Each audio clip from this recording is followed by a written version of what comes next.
Hello, and welcome to the Self-Care with Herbs segment of the Elder Tree podcast.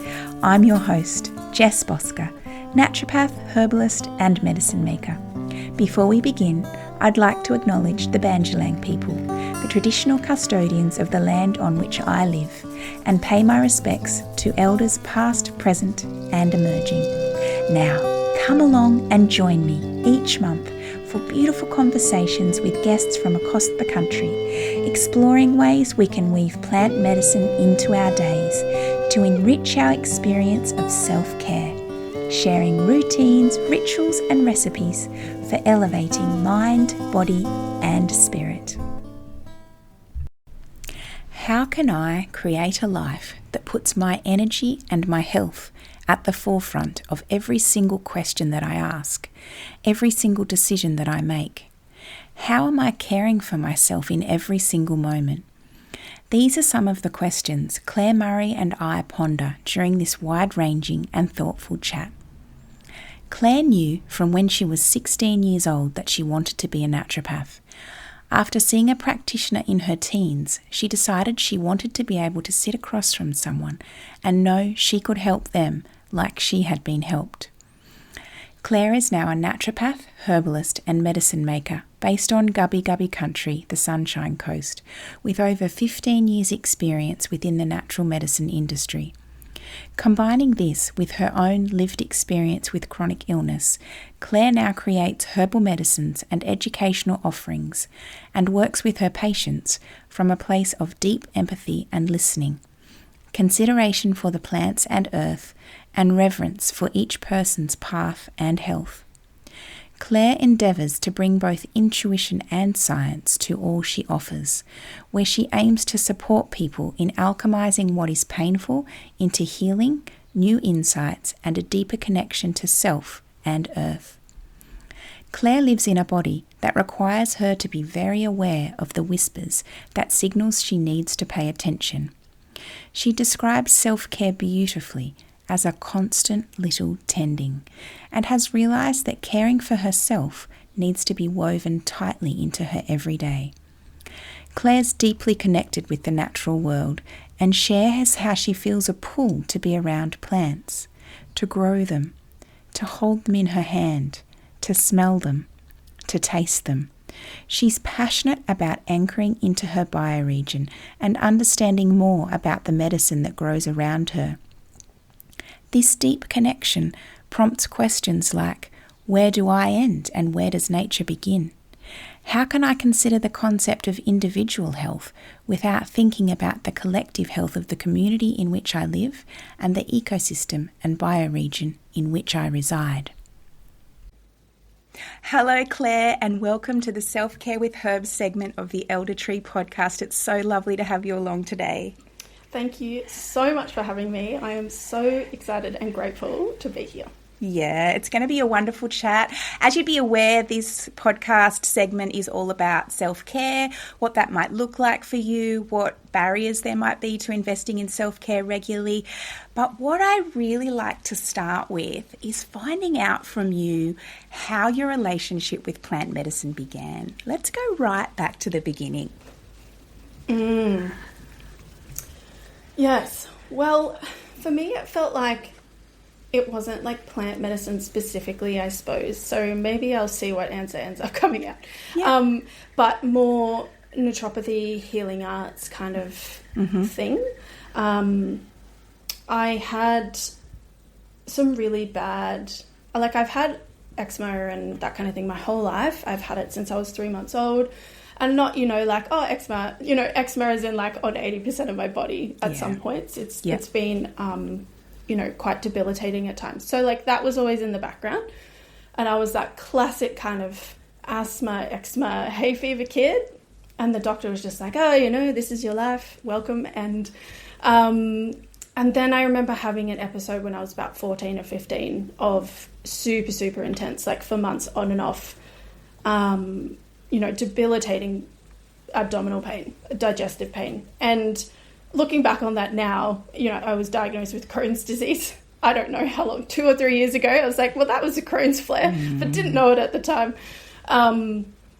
But, went to the doctor, yada, yada. none of that was particularly fruitful, and Mum ended up taking me to a naturopath.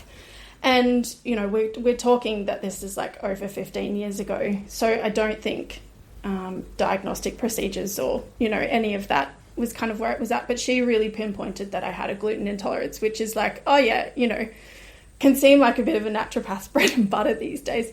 But at the time, I was just talking about this with my sister the other day. It was like, it kind of shook the whole family, you know, like it was very kind of unknown, and which is funny to look back on.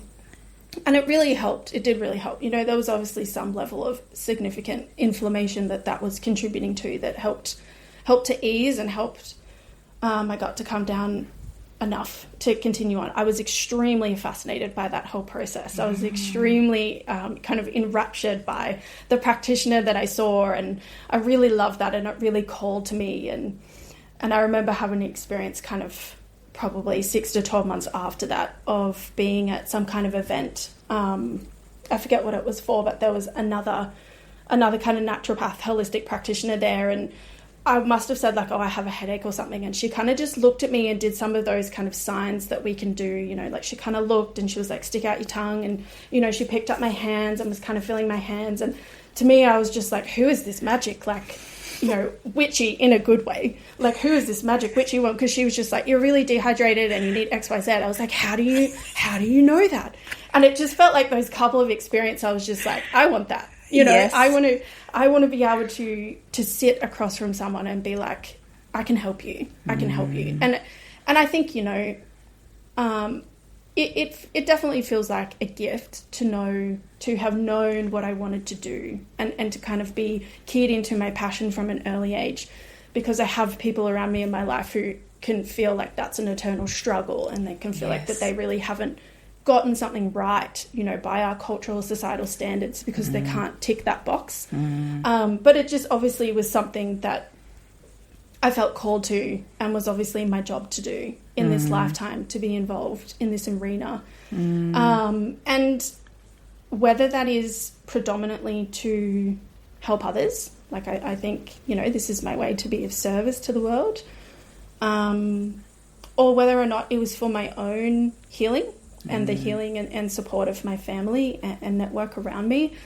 I cannot underestimate or emphasize how useful it has been having the knowledge that I have when it's then come to having, you know, quite chronic crisis health moments, A, from the perspective of body literacy and having very easeful capacity to advocate for myself in a medical and hospital system, which prior to that time, 2 or 3 years ago, I had absolutely nothing to do with. But then also having this just absolute beautiful, nourishing truckload of other things that I could do, you know, to be improving parameters and supporting my health and reducing inflammation and supporting my nervous system, and, you know, seeing other people on a similar journey to me, not having that exposure to naturopathy, having to wrestle with, like, is this real? Is this legitimate? My doctor tells me that it's not. Like, could this help me?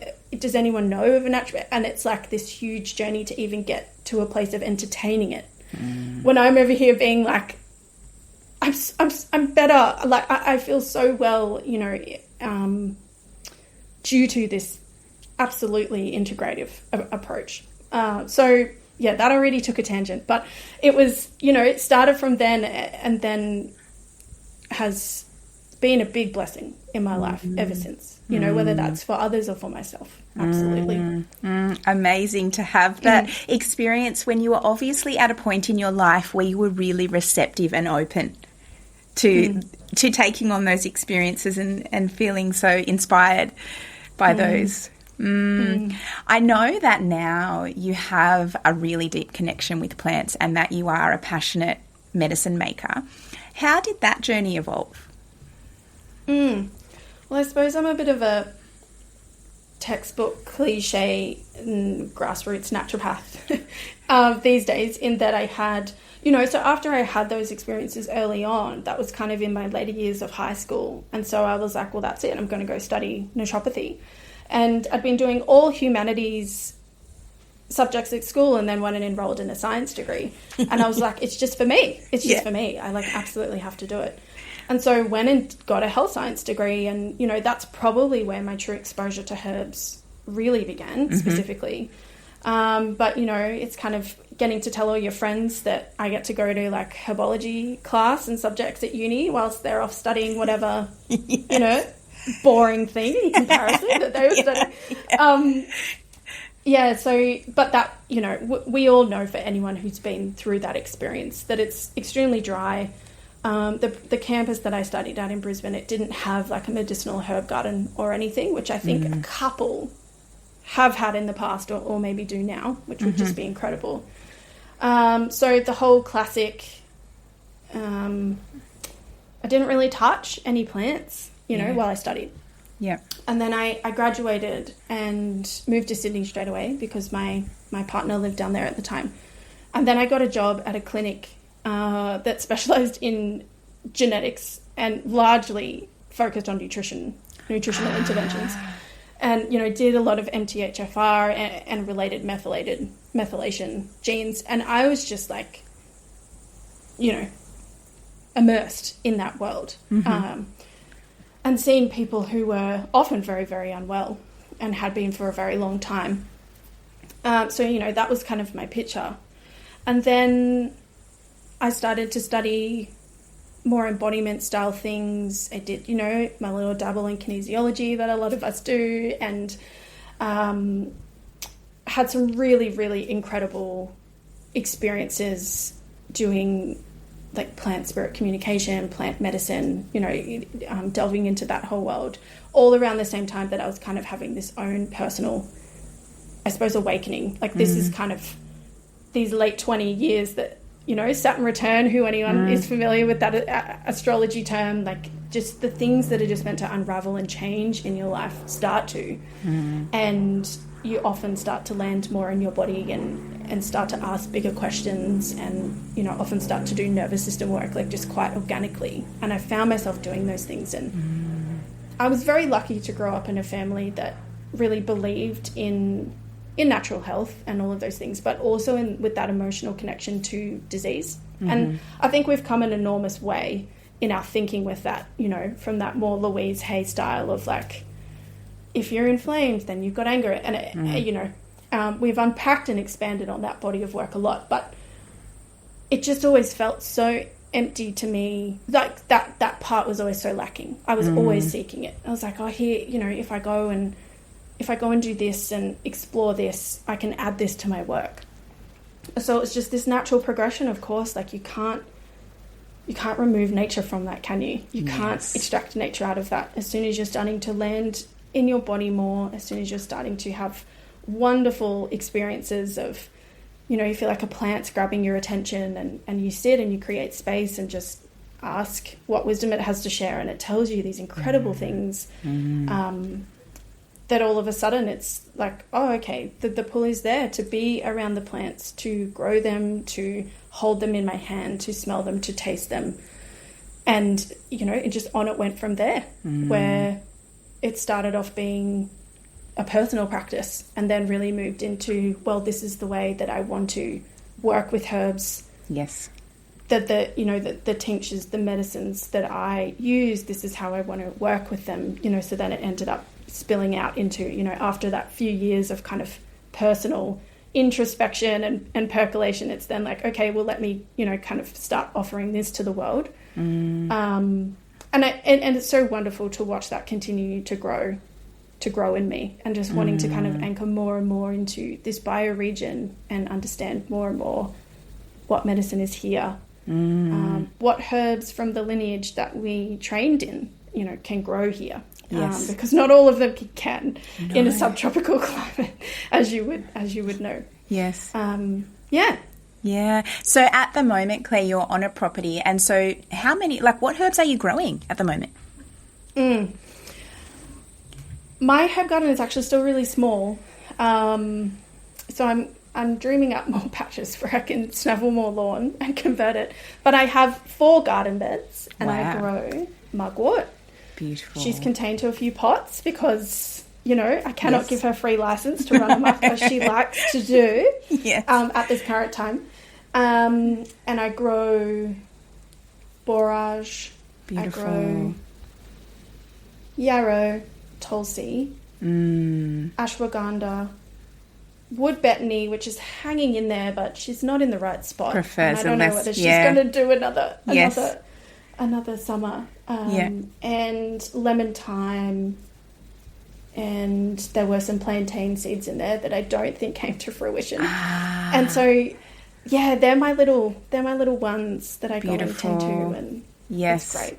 Yeah. And are you a forager as well, Claire? Do you forage your medicines as well?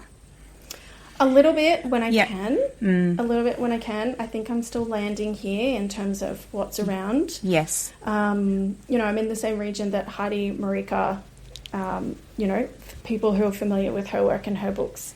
And, you know, she has pictures of fresh St. John's wort in her books. And I'm like, Heidi, where did you is get it that from? patch? You know, is there an elusive St. John's patch somewhere on the Sunshine Coast, on the hinterland? Keep it very quiet. Yeah. I understand why you would be keeping that very quiet, you know. So, but yes, like I went to a waterfall the other day, just before my birthday last month, and there was some plantain growing there, and like Beautiful. you know, oh my gosh, nothing captures your heart like happening upon a plant that that you feel like has been calling to you, and you happen upon it in the wild. It's like, could you give me a greater gift? I know. I have a similar experience with hawthorn. So hawthorn doesn't grow. I don't see a lot of hawthorn around here, but I have family who live out in Orange, and they have a property, and I happened to be there in winter when the hawthorn berries were in, and I just gathered the whole family, and we went out with baskets, and I was like, this is like cell memory, you know? Yeah, this is sacred. So Absolutely. special. So I completely hear you about the joy that comes when you come across those little friends. So special. So special. Yes. Now the theme of this podcast is all about self-care, but I really like to get from you first what your general idea of self-care is, just as an overarching theme. What does self-care mean to you?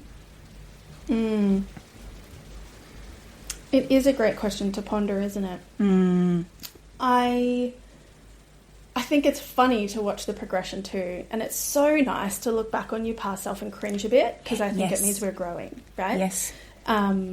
Which is wonderful, because, you know, I as I mentioned earlier, I graduated and moved to Sydney, and that was kind of the mid-2010s. It was probably 2013 when I did that, and there was this real explosion, you know, of the wellness world, the wellness industry, and I kind of, you know, I never felt like I particularly belonged in like the Sydney, you know, wellness Bondi scene. Yes. I didn't live there or anything either, but there was a real scene going off, and there was a bit of a buzz, and it was like everyone had a blog, everyone was doing their Instagram, and everyone would like guest post on each other's blogs, and every single question was like, what's your self-care routine? Yes. And it was like, it almost felt like to qualify for that question, you had to have like your 20-step morning routine that you did, you know, that involved getting up at 4:30 and meditating and doing your Kundalini yoga and, you know, your hot water and lemon. And oh gosh, even back then I was like, that's not my vibe. That's not me. No. I don't do those things. I'm asleep at 4:30 in the morning personally. Yes. Absolutely getting every minute of that I can. So, you know, let's add sleep to number one of my self-care list. And so, yes, as that's progressed, and I suppose, I hope as an industry, we've maybe dismantled that a bit, and maybe we've gotten over ourselves a bit, and just letting everyone be the individual. Yes. It's so much, it's such a more zoomed out concept for me now. It's not, like, of course, the microcosm ends up being how am I moving throughout my day, but it for me, it's, you know, everything that I've been through health-wise in the last 4 years, it's like, how am I creating a life that puts my energy and my health at the forefront of every single question that I ask, every single decision that I make? How am I caring for myself in every single moment? And I have a body that requires me to do that and to do a lot of tending. And I think it's a gift, definitely. Some days I can lean into how much it's a gift more than others. Yes. You know, but you get to be so well practiced in looking after the self that then intrinsically leads to being connected to nature, because I don't think you can start to really ask these deeper questions without ending up in nature somewhere, you know, symbolically and physically. So just unraveling all of that and seeing the continuum of it, that, you know, where do I end and where does nature begin? And just this whole wrestling really a lot with this concept of individual health and collective health and, you know, systemic drivers of health and influences. That's like, I do my individual tending, but I'm an individual within a larger planet, sphere, ecosystem, bioregion. I can't actually ever truly unstitch myself from that, nor would I ever want to, you know. I love that answer, Claire. I love hearing from you that big overarching picture of how, if we want that microcosm to work, it is weaving our decision-making process into how we put ourselves in the right position to be able to have those smaller things happen. Yeah, absolutely. Makes a lot of sense to me, for sure. And I think a lot of us, because of those influences you were talking about with, you know, it must look like this 10-step plan, get stuck down in the micro without looking at that bigger picture of connection and community health and how we fit into the bigger picture. And being, you know, enormously grateful and really recognizing my privilege in it, also, as much as it's a conscious decision that we then make work, that trying to create a life as much as possible where I'm not trying to stopgap my life with self-care. Like how much that can be co-opted of, you know, I have this crazy schedule and there's no white space and I work all the time and I'm trying to do exercise and self-care, but it's like I have to do the self-care to try and plug the holes, but then it's another thing to do. That's it's like, right. Having a life, which again, I feel like my body has really led me to this place where there is spaciousness, there is white space, there is time to linger, there is time to meander. That regimented list of 10 things often starts to get a bit smaller and smaller because some of those needs are just met intrinsically by the life that is led. And, you know, that might be a bit of a sweet spot season that I'm in. I know that life won't always be like this, but it's a very beautiful space to be in, especially after an intense period, and to kind of just be having a bit of space to be like, you know, the nervous system is pretty at ease. And so when that happens, resiliency is easier to come by. I agree. It's definitely a huge privilege to be able to be in that position.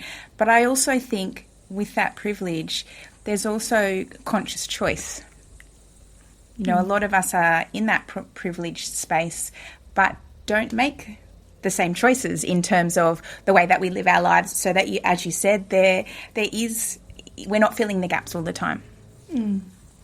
It's an interesting theme. We've touched a little bit on your health journey, and it kind of leads me in a little bit to our next question. What sorts of whispers do you hear from your body, or shouts, when life becomes not so full of self-care? I think a very tangible, well, they're both, like, probably the two main things are, but the first thing that would happen for me is brain fog. You know, to give a very practical answer to your question. Yes. Because that's really how it manifests to me. Like, when my Crohn's took a long time to get diagnosed because of where it was occurring, kind of in a hidden, hard to get tucked up spot too, in my digestive system, in my intestine. And so it took a long time, and I had a baby at the time. I was primary full-time parent to my son Hugo, and I mean, it's wild to say because I'd had a baby, but it was like the hardest year of my life, which it is for many people, you know, but you have this joy of having a baby. And I was like, I just really remember it being pretty hard, actually. Yeah. And it was, you know, trying to explain to a doctor that the fatigue and the brain fog was actually more debilitating than anything else, you know. So that's a really big way that my body speaks to me. And I think it's that intrinsic gut-brain axis thing kicking off, that if my gut is ever a bit inflamed and it requires a lot of tending to kind of get to a bit of an equilibrium and happy spot there, I get brain fog. And, you know, that's basically my brain being inflamed. And so it's constantly like, okay, maybe the food choices on the weekend when we're out socializing, not great. We got to do some work there. Like your body is speaking to you, Claire. Or the sleep hasn't been great, or got to get out and like move the cobwebs a bit more. Or is it like there's been stress or emotion that I have not been tending to that's building up? And, you know, if my nervous system's kicking off, it will exacerbate everything. Yes. So that will often happen before anything else specifically does. But I mean, I've kind of already answered it. The second one would definitely be inflammation. Yeah. I have a body that is very easy to express inflammation, to express fire. And I think I have been since I was like 3 months old. So, you know, that's a real constitutional thing that, again, I'm constantly tending. And it's really interesting too, having something like Crohn's, which is a chronic, you know, inflammatory condition, but it's one of the things that people would say, you know, it's an invisible illness. You can't tell that someone has it by looking at them. And then, you know, touching back on the eczema, my skin is a main organ that gets inflamed, you know, in various ways, eczema being one of them. So I have a very, very visible, you know, health condition as well. And people who have one or the other, and, you know, depending what I'm expressing at the time, like you'll whinge that you wish you had the other. Like, you know, people who have invisible illnesses are kind of dying to be taken seriously and to be seen and held in that and to be validated. And I think people that have visible health conditions would long to be invisible. So, it's really interesting to have both. Yes. Really interesting. I've gone through a period recently where my Crohn's has been pretty fine, but my skin has really flared up. And it's hard to go back to the time when my Crohn's was really, really flaring, because maybe if I could jump back to a second of that, I could answer it honestly. But like, I remember saying to my husband or sister sometime in the last 6 months, if I could choose between a visible or an invisible condition, I'd pick the invisible one, you know, right now. Having eczema all over your body, or having, you know, I ended up getting diagnosed with MCAS, mast cell activation syndrome. So I just had a lot of like redness, swelling, just basically different forms of histamine activation, like on my skin. It wasn't all just like a dermatitis. Yes. You know, I was like, give me that, you know, give me, just pack it all back inside. That'd be fantastic. I forget what we were talking You've about. answered it. That was the whispers. That was the whispers. Yeah. And my next, like, leading on from that, some people are really in tune with themselves from a really young age and find that they've always been able to hear the whispers from their bodies. How has that journey unfolded for you? It sounds like now you are really clear on what those signs from your body are, and you know what you need to do when you hear those. Has that always been the case? Absolutely not. I don't. Yeah, I don't know. I think for a long time I wasn't really in my body. Like, I think I felt numb for a long time. So, you know, if that's the kind of basis of a nervous system, then you're not really picking up on cues. Many cues. The good and the bad cues, you know, across that spectrum of emotional and physical expression. So, and there's a lot of things that factored into that, obviously, like lived experiences. But if I think about it, also, you know, I had a family that didn't hyper focus on health stuff. Like, it wasn't made to be a big deal. It was like, here we are, we love and accept, like, you know, this is not a thing. Life continued on.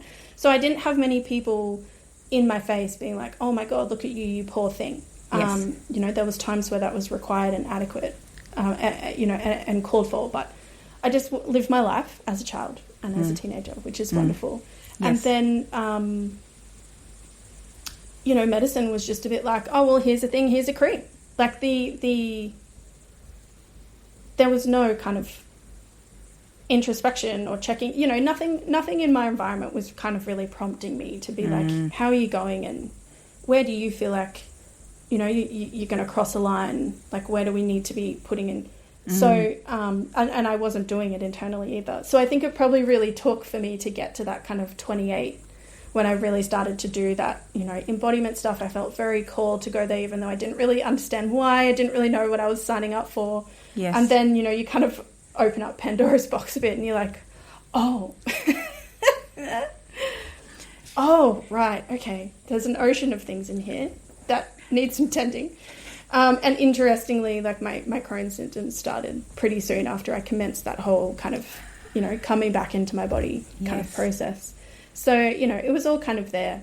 And then have had an absolute masterclass in listening, deeply listening since then. And I feel like I've got it pretty down pat now.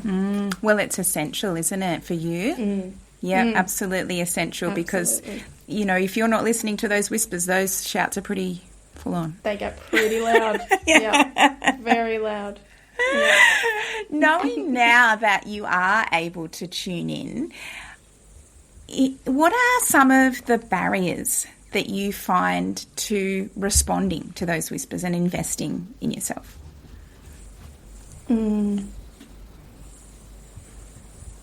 think it's capacity at the time. Like, if I look back when I was really, really acutely unwell, like, that was, you know, got to a pre-crisis situation and there's just no capacity.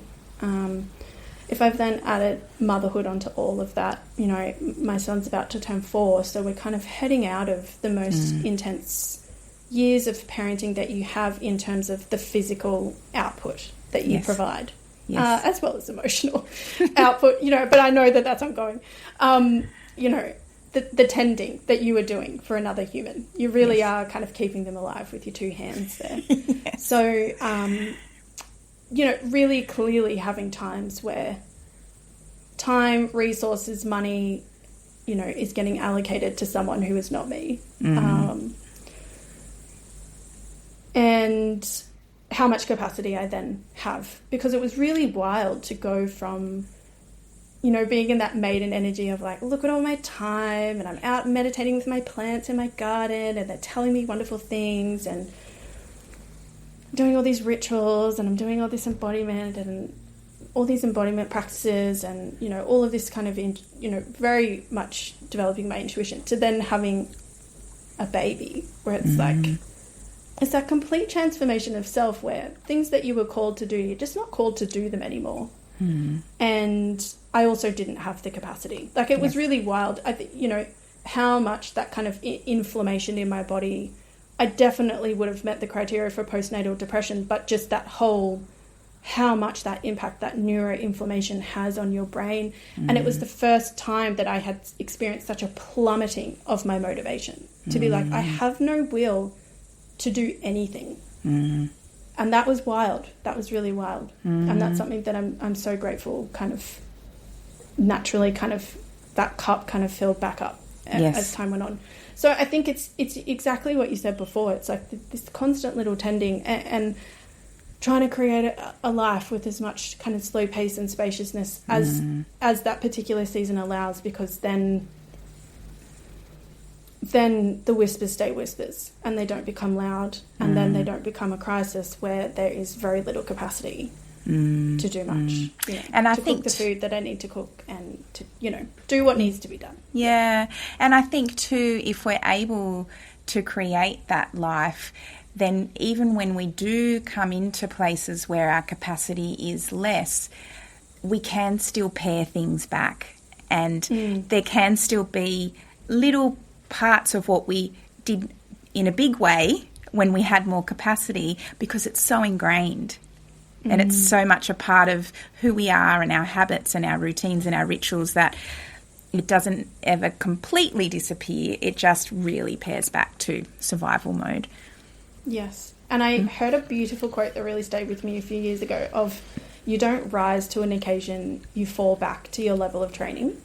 And it was an ex-professional athlete who said it. So it's like you know, for us, naturopathically, maybe saying to a patient, it's like you'd fall back to your level of things that, you know, routines and the practices that you have put into place. So it's really nice to just feel like I have the capacity within my nervous system to, you know, again, just be like, okay, we're paring things back, we're resetting what's all the nourishing practices, we up them, and also having the grace for the self and really releasing expectations of the self, which can often be the hardest thing. It's being like, let it all go. That can be a huge barrier, right? Yeah. Not allowing ourselves the grace and beating ourselves up and then going into that negative head. You should be doing all the things. And it's like, nah, I'm not here to do all the things. And it's really nice to be able to sit here and say that now. Because I probably couldn't have 5 years ago. Yeah. So we are, having looked at the bigger picture, now going to bring it down a little bit into the day-to-day, looking at some of the rituals and routines that you weave into your days for self-care. I wake up every morning and I have my matcha. Beautiful. Which, that's funny because it feels like a bit of a wanky wellness thing to do. But lots of people do it. It's like, it's you know, for me, it was like, I absolutely am so caffeine intolerant. I cannot have a coffee. And then I really had my chai. Oh my gosh, my chai was my thing. And I had my ritual, and I would make it up every morning with my bonsai and like froth it up as much as I could and put my honey in. And it was just, I think the sugar hit in the morning, the first thing. It would kick off my brain fog for the day. And I ended up having to have, you know, a serious chat with myself and be like, Claire, like, I don't think you can do this anymore. Which was brutal, but I was like, okay, I'm going to give matcha a go. And slowly I've become very addicted. So I wonderfully have my matcha. And not only does it not give me brain fog, I don't have it with any sweetener, but, you know, I can feel it actually kind of improving that cognitive function, that absolute beautiful medicine of green tea. I'm so thankful for it. So that's my thing. That's my first little gift that I try and give to my body each morning. And then probably my next active self-care is trying to make a really good breakfast for myself.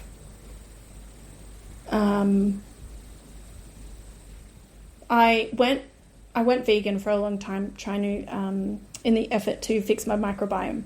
So, you know, that's probably a really big act of self-care, is kind of making those dietary changes and then really tending to them and showing up for them, which again is wonderful to have that nutritional knowledge, because extremely easy to not be getting enough protein, you know, on that kind of diet. So it's like, spend the time and kind of really devote that to myself, in amongst getting Hugo his, like, whatever, second or third breakfast for the day. You know, sit down, have a good breakfast, because that will really set you up. And taking my supplements and taking my meds, honestly. I got to do it. And it's just, I wasn't doing it. And then I went to the chemist and I got one of those, I don't know what they're called. Pill tablet. The pill boxes. Yeah. And it's so ugly and I love it. I just, you know, it's not beautiful at all. And like, welcome to real life. But it's serving a function, right? It's just, I take my stuff now. I take my stuff. Yes.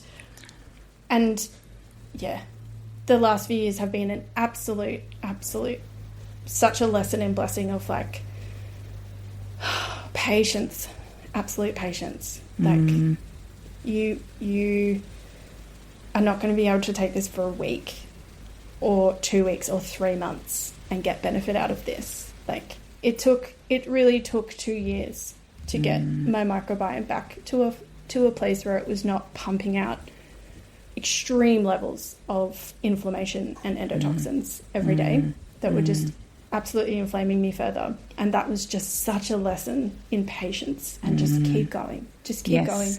So really trying to build those muscles of surrender and perseverance have been, you know, in their own ways, enormous acts of self-care. And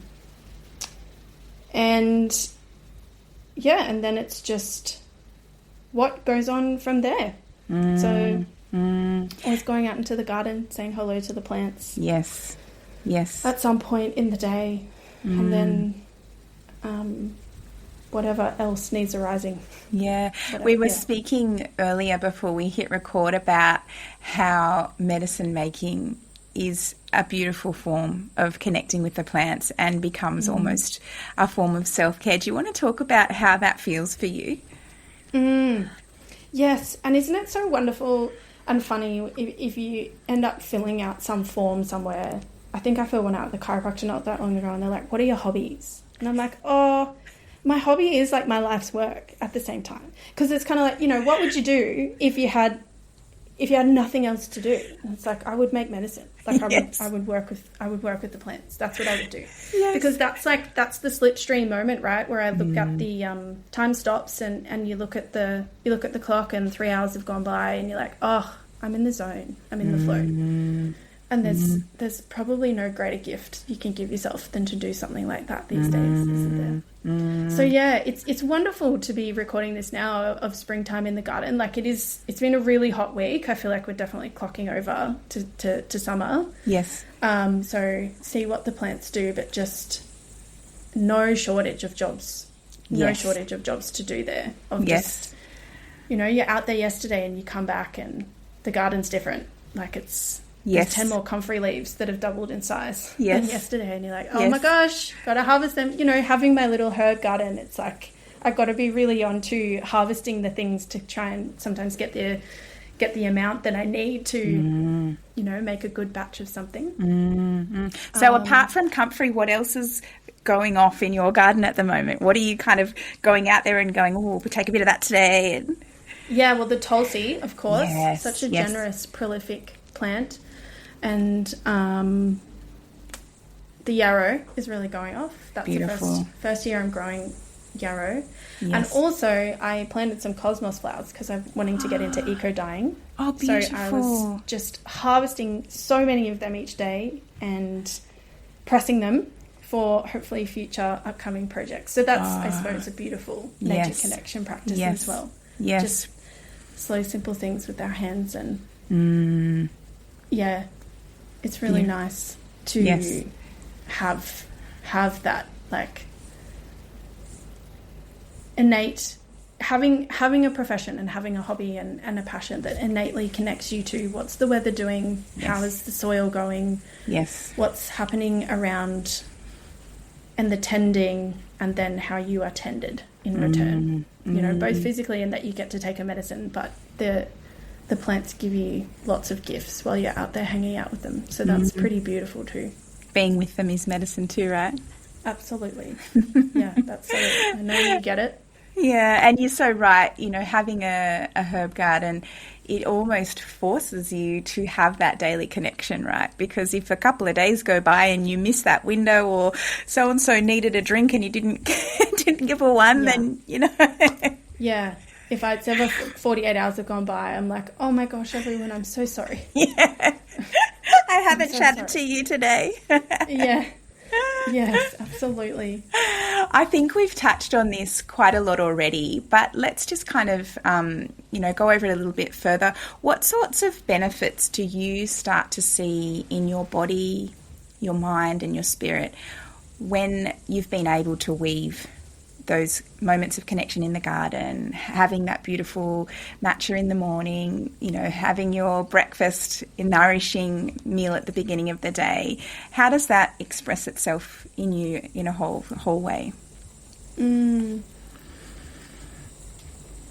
Yeah, I think my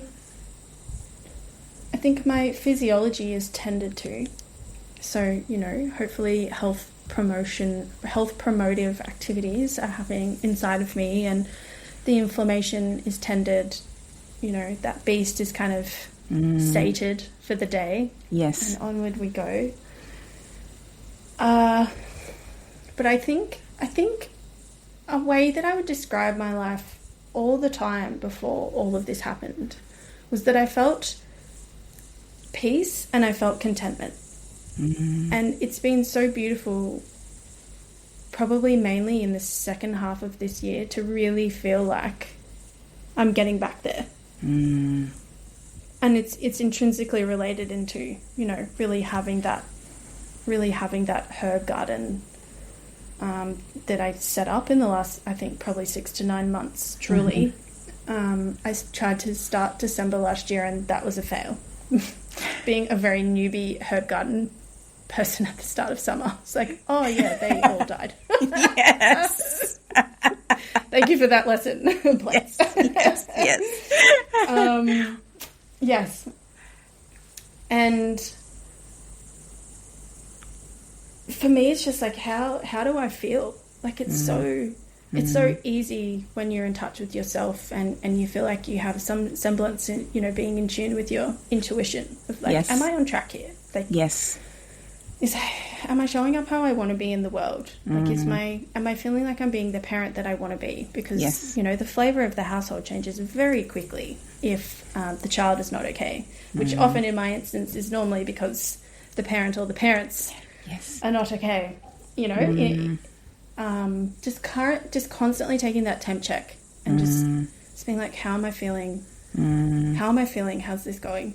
And the summation of all of these things really, you know, it's been so beautiful to reflect on and to be like, I don't have that nervous system that's jammed and filled up with all of these things anymore. I've spent a lot of time in personal practice and in therapy tending and to emptying that bucket. And, you know, we have a soul and we have a spirit. And if we believe that it comes from somewhere above and that we choose to come and have this human experience, which is our then earthly 3D form of this body, our nervous system is the interface between those two things. You know, our nervous system is the lightning speed, lightning quick energy of the universe, of the spirit. You know, our thoughts inform, and it just feels really nice to feel like there's more spaciousness there. There's more resiliency there. And that is an overall comment. And then if there's days where I feel like that is not happening, then it's the first thing I really would reach to is my herbs, because that's obviously my thing. It's our thing. You know, people that are really led to this, whether you're a practitioner or not, you know, in any sense of the word, that I feel like having the capacity to be like, hey, Tulsi, hey, ashwagandha, I like, hey, Rose, I love working with Rose. Thank you for your help today. Yes. I could really use your tending of my spirit, or helping to ground me again. Like I love to think deeply about things. I love to ponder, and how easily that can switch into overthinking, which I'm just slowly getting better at. You know, that's definitely one of my life lessons for being here. It's like, you know, ground me, bring me back into the earth, give me some of that root medicine that anchors me back in and kind of reminds me of my place. It's really like, it's a feeling, isn't it? Yes. And I think you've really hit the nail on the head where you talk about, you know, when you have that groundedness in the nervous system and that space, then that's when you can be more in tune and you have that capacity to listen. It's that, you know, that beautiful calmness that and peace that you were talking of that creates that ability to tune in and respond. Absolutely. It's beautiful. You've talked of your love for a couple of herbs so far. I'm wondering if you have a special recipe or ritual using herbs that you'd like to share with our listeners. Oh, I published this recipe in the Rad Herb zine, which I feel like a few listeners of this podcast would probably know as well. Yes. And I think I published it earlier in the year, but I'm just thinking about it all the time because it's coming back into prime time. For me, you know, the energetics that I'm often working with for herbs are the herbs that are cooling because of all of this fire that I can have in my body and in my temperament. Therefore, when it gets really hot here, I get angry. Like, it sends me aggro. Oh my gosh. If I have to like schlep it across a shopping centre car park that has no shade with my toddler like grabbing onto my shirt and holding all of these bags, and it's the middle of the day. Oh my gosh, poor Hugo, because I am not okay by the time we get to the car. I'm irate, you know. It doesn't take much. Me in the heat, I tell you. And so, you know, a big focus for me during this season, but probably a bit throughout the year, but especially now. In subtropical Queensland. Yeah. You know, I really get to this point of this year and I'm like, why do I live here? Like, you know, is herbs that are cooling energetically. You yes. know, that's a really big medicine for me. So I've worked with rose a lot. You know, also having that astringent, just kind of like cooling and kind of gently drying for that, to kind of combat that damp heat that happens, that does send me a bit coco loco. So this tea recipe that I make, you know, so you kind of seek out cold things like watermelon, hydrating things, cold drinks, but then it's so nice to, you know, make a nice tea, but then have the energetics of those plants also being cooling, you know.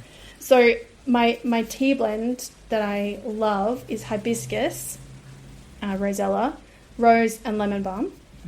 And I'm very much I love to work my formulation muscle. It's something that I'm building all the time.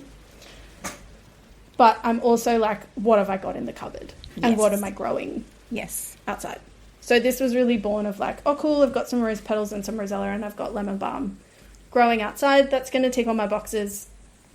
Let's do it. And it's so delicious. And having that red colour as well, just being like so cooling for the blood, you know, it's just like, oh. So if anyone out there is like me, and I will salute you as I walk past you in the shopping centre car park.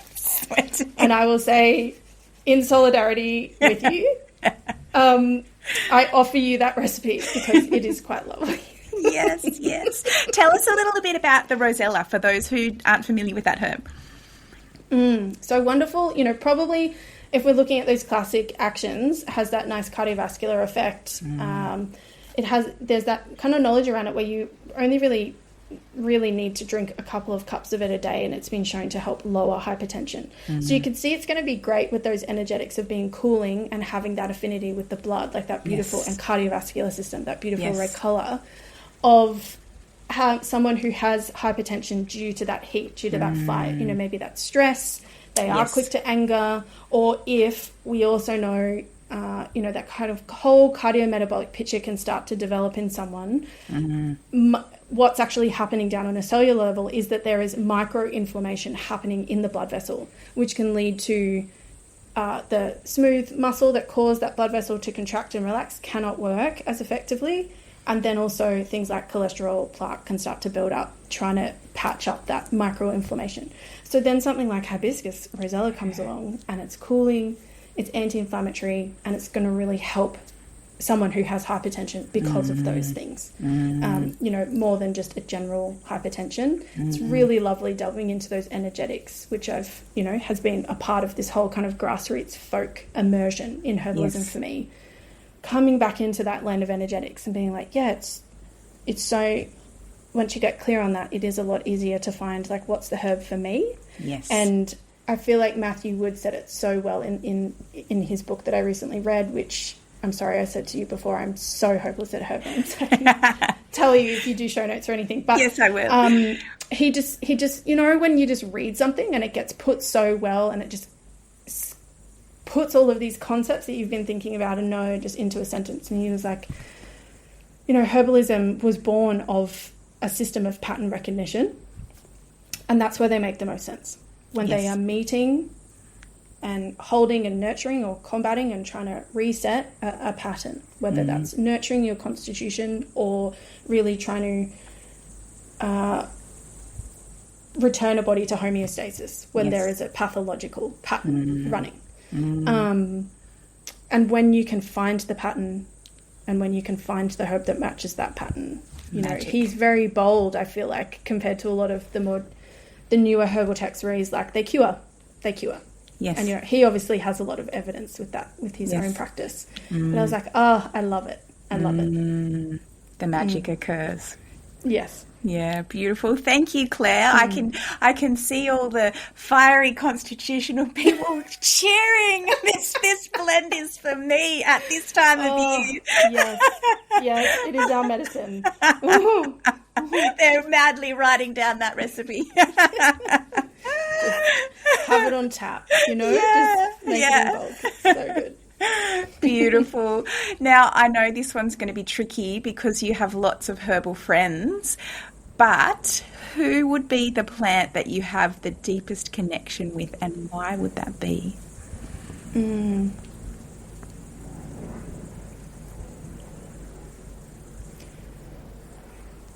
I would probably actually say first thing that comes to mind is Tulsi, because, and I find it really fascinating in that I won't gender, but Tulsi as a herb is so multifaceted. It's, almost like a panacea. Like you start reading all the things that Tulsi can do, and it's like, is there anything this herb can't do? Do I need any other herbs? I'll just have this now, thanks. Yeah. And but part of my whole kind of journey really landing in this was that I did a plant communication immersion with Heidi Wedd, the wonderful herbalist who's in Northern Rivers, I think, close in vicinity to you, right?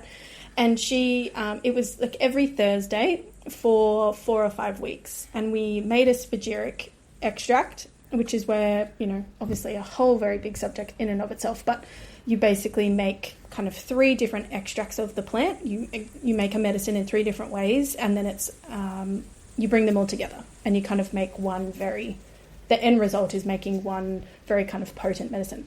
But it's a lot of the process.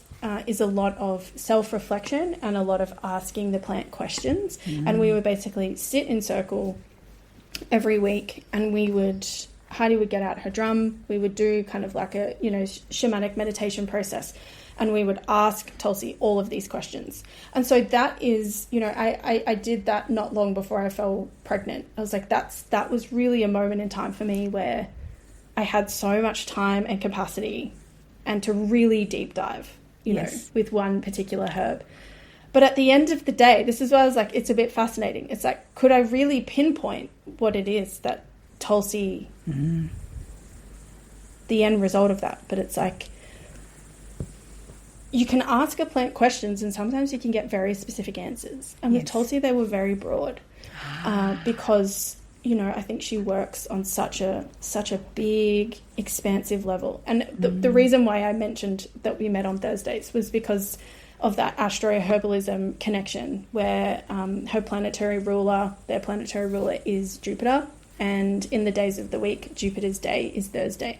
And so, all of that is kind of thought of in that process. And so depending on the plant's planetary ruler, Heidi would run the course on that particular day. And so it's like, for anyone who's kind of familiar with astro-herbalism or astrology, like the energies of Jupiter are this very expansive, benevolent, dreamer, this expansive kind of growing. It's like the energy that Tulsi knows no bounds, the capacity of Tulsi to give knows no bounds on both very practical and then also, very spiritual kind of levels. But I find myself coming back to Tulsi again and again, in that I just think herbs must really hurt some very medical people's minds sometimes, because it's like, if you're ungrounded because if you've been thinking too much and you've been too stressed, then Tulsi will ground you. But if you're feeling a mental sluggishness in that, all of the essential oils in Tulsi will really help to have that kind of aromatic effect where it's stimulating, will cause an increase in circulatory stimulation. It's going to bring all that fresh blood supply to the brain. It will help to uplift someone who has like a brain fog or a sluggishness. It's like, Tulsi's just going where they're needed, all the time. And, every herb would give you their own example of that, which is just beyond fantastic. So, you know, I say I say Tulsi for the depth that I've been able to sink into their wisdom, and just, that absolute, when you have the capacity to have an experience like that, you realize you really could have a dispensary if you got really good at knowing your patterns and your energetics, and journey. There's like 10 herbs, and you could spend a whole lifetime, and, you know, you still wouldn't get all the messages. How much richness there is in depth. And that a beautiful message that really stayed with me that Heidi shared, which was just so profound to me, I was like, of course, is that, you know, plants have a consciousness, and that consciousness is ever evolving, just like ours is. And that just stuck with me and blew my mind wide open. And I was like, of course, you know, what someone started using a herb for 300 years ago, like something in a Western herbal materia medica, the world has changed. Yes. And the medicine that plant might have to offer us 300 years down the track might be totally different. Yes. And if we don't keep asking our plants these questions, you know, we might not ever find out what magic is here for us here and now. So, what a gift to sit with Tulsi and get to ask so many questions and receive so many wonderful answers. Yes. And isn't it amazing, the evolution of that journey that you've had from getting to know the herbs without even touching or smelling them, to having that amazing embodied experience and getting to know that herb so well that you feel like if you had Tulsi and no other herb for the rest of your life, everything would be fine. It'd be good. Yes, that's it. Nothing ever beats like lived embodied experience, does it? Yes. Well, thank you so much, Claire. I feel like we could chat for the rest of the day and still not finish our conversation, but we will finish it off now. Thank you so much for coming on and chatting with me. I've really enjoyed our conversation. Me too. Thank you so much, Jess. It has been truly a joy. Thank you. Thanks, Claire. I'm so glad you tuned into this episode of Self-Care with Herbs, a segment of the Elder Tree podcast. The Elder Tree is a non-profit dedicated to putting the medicine in the hands of the people through grassroots herbal education and earth skills, weaving a strong community of herbalists, healers, and plant folk in Australia. If you'd like to dive a little deeper, you can head over to our Patreon, the Elder Tree Trove, to access special content from our podcast guests. I hope you found something in this episode that has inspired you to begin to lean into those plant allies and to experience your practice of self-care blossoming and blooming.